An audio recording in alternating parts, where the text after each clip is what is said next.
आप देख रहे हैं कहानी टाइम्स दिलेर के साथ। तो चलिए बढ़ते हैं आज की भयानक कहानी की ओर। दोस्तों, आजकल के ज़िंदगी में भूत प्रेतों से जुड़ा बहुत सी घटनाएं होती है। खासकर जब कोई किसी के कारण बिना वजह मारा जाता हो तो उसकी आत्माएं उसी जगह बस जाती है और फिर धीरे धीरे मासूम लोगों को अपना शिकार बनाती है।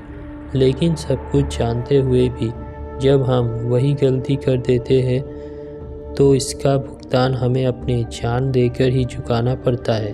दरअसल ये कहानी उदयपुर के एक छोटे से कॉलोनी की है। कॉलोनी में बेहद 8 से 9 परिवार ही रहते थे।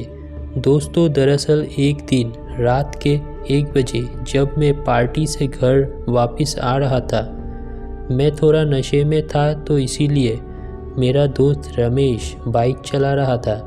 जैसे ही हम कॉलोनी में एंट्री करते हैं तो हमें कॉलोनी के ट्रांसफार्मर में एक बच्चा दिखाई देता है जो कि ट्रांसफार्मर के तारों के साथ खेल रहा होता है।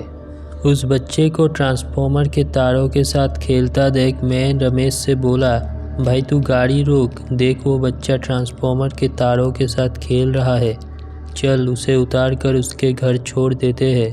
तो रमेश उसे देख मुझसे कहने लगा, तू नशे में है, तू रुक, मैं उसे नीचे उतारता हूँ। और वो बाइक साइड करके ट्रांसफार्मर की ओर जाने लगा। दरअसल हम इस कॉलोनी में आए हुए 1 महीने हुआ था और हमें इस कॉलोनी के बारे में कुछ ज़्यादा पता नहीं था। जैसे ही रमेश ट्रांसफार्मर के पास गया और वो बच्चे को नीचे उतरने को कहा तो वो बच्चा अपना मुंह हमारी ओर करता है और उसका मुंह देख हमारे रोंगटे खड़े हो जाते हैं। उसके मुंह आधा से ज़्यादा जला हुआ था और वो गुस्से में हमें देख रहा था मानो हमारी जान एक ही बार में निकाल दे। हमारी लाखों बार कहने पर भी वो अच्छा ट्रांसफार्मर से नहीं उतरता है और फिर उसने अपने चेहरे पर एक अजीब सी मुस्कुराहट देकर फिर उसने एक हाथ रमेश की ओर करके उसे ज़ोर से बिजली का झटका रमेश को दिया, जिससे रमेश वहीं गिर पड़ा। रमेश को गिरता देख मैं बाइक छोड़ के भागने लगा और भागते भागते मैं घर पहुंच गया। घर पहुंचते ही मैं छत पर जाकर बाहर देखने लगा क्योंकि मेरे घर के छत से उस कॉलोनी का ट्रांसफार्मर साफ साफ दिखाई देता था।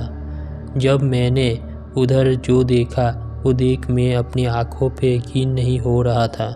दरअसल मैंने देखा वो बच्चा अभी ट्रांसफार्मर के तारों को पकड़कर झूल रहा था और एक तार से दूसरी तार तक मानो टार्ज़न की तरह वो झूल रहा था।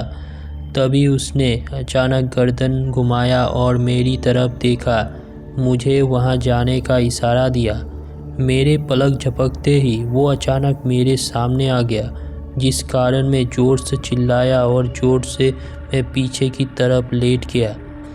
तभी वो भयानक आंखों से मेरी ओर ही देख रही थी और मुझसे कहने लगी, अंकल तुम क्या मेरे साथ मौत का खेल खेलोगे? मेरे ना करने पर उसके हाथ से बिजली सीधे मुझे लगी और मैं वही बेहोश हो गया।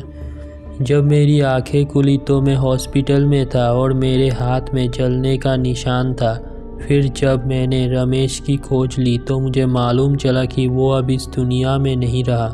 उसको ट्रांसफार्मर से 440 वोल्ट का झटका लगा, जिसके कारण उसकी वही मौत हो गई। फिर मैंने जब कॉलोनी के एक पुराने रेजिडेंट से ये सब बातें शेयर की तो मुझे मालूम चला कि कुछ साल पहले एक फैमिली उसी ट्रांसफार्मर के पास रहती थी।